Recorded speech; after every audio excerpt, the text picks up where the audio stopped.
Hey everyone, it's LaShonda from Labors of Love, and I'm here with another Therapy Thursday. So today I want to talk about healing in hindsight.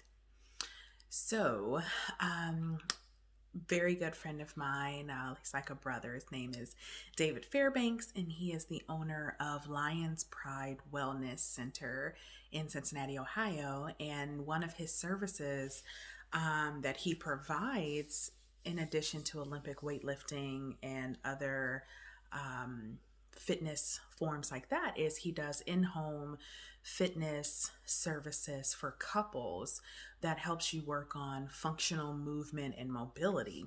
And so my husband and I took advantage of that service. He came out to the house, and the first session is like an assessment of just kind of how your body is aligned, how you're moving, and it helps him to develop kind of a treatment service plan for you.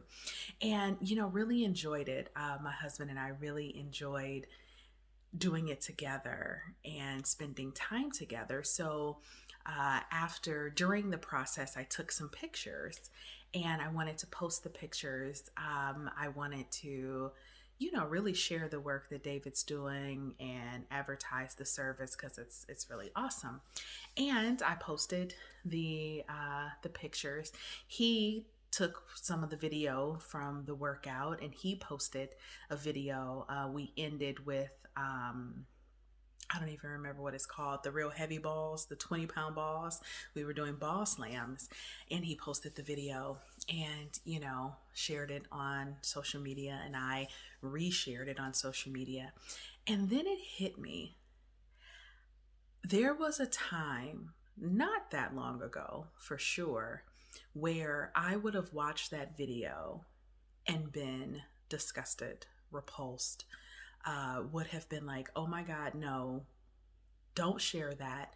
I would have honed in on my back, the rolls on my back or my fat, or the fact that I was wearing no earrings, no makeup, no nothing, that I was just in my natural state. And it dawned on me, I didn't feel that way. I've recently shared on a podcast episode some things that took place on a recent trip to New Orleans. But one thing that also happened that I didn't share is when I got back, and I've been retelling the story of what happened in NOLA in regards to some very overtly racist things that were said.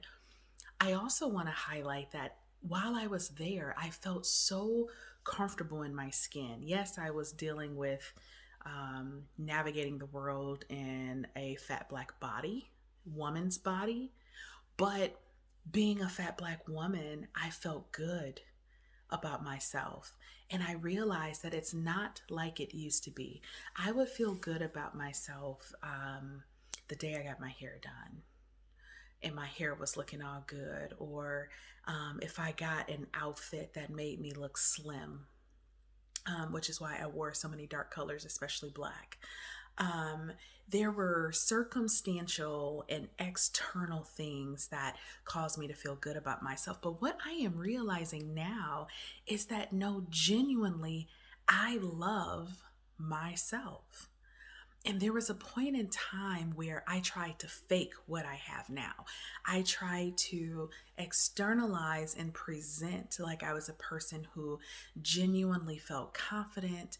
And I think it worked. Like most people outside of me thought that I was a confident person, that I was moving throughout the world feeling really good about myself. And the truth was, I did not. I was constantly concerned and worried about what other people were going to think about me. I was hyper focused on my body size and trying to make it look as small as possible. Angles in pictures, what I wore, things that were elongating and slimming. And when I would consciously think about it and want to change that, I would start with thinking about that thing and trying to do better. So if I don't want to feel insecure, then in my mind, what I needed to do was I needed to raise all the way up. So what that meant was when I felt good about myself, I always felt good about myself in comparison to someone else. And it's not even that I would like dog people out, right? But it would be an example if I go into a place, I would look for to see if there was a person who was fatter than I was. Because if there was, then I could at least go, who, well, at least I'm not the biggest person here, or at least I'm not this person here. And all of my esteem was outward focused relative to someone else. Well, what I can't talk enough about is my work during developmental and relational trauma therapy, my own work. When I began to reassign value or how I valued myself, when I began to put boundaries in place, when I began to truly respect my reality and take care of myself, I realized that I am now looking back and going, oh my God, look at those pictures that got posted of me. Look at that video. And I am like proud to share the journey. But before, I would have visceral experiences, like literal cringe. Oh my God, people are seeing me like this. And I just wanted to share that sometimes we are aware of healing as it happens. But so often it's in hindsight. It's when we can slow down long enough to go, oh my goodness, I am not responding to this the way I used to, or I don't have that same feeling. And so that's my invitation to you today. Take a moment to pause. You probably have grown more than you think, and incremental growth matters. You don't have to have the whole thing resolved, but have you gotten a little further than where you were? Have you become a little more accepting of yourself? Have you become a little less critical? Those are all growth moments. And sometimes we just have to pause and slow down long enough to just notice the growth. So growth in hindsight, y'all. Sometimes when we look back, and slow down long enough to look back, we realize we're not in the same place that we were. And so I wanted to share that today because I know I'm not alone. If you have any suggestions for content that you want for Therapy Thursdays or the podcast, please reach out to us at www.thelaborsoflove.com.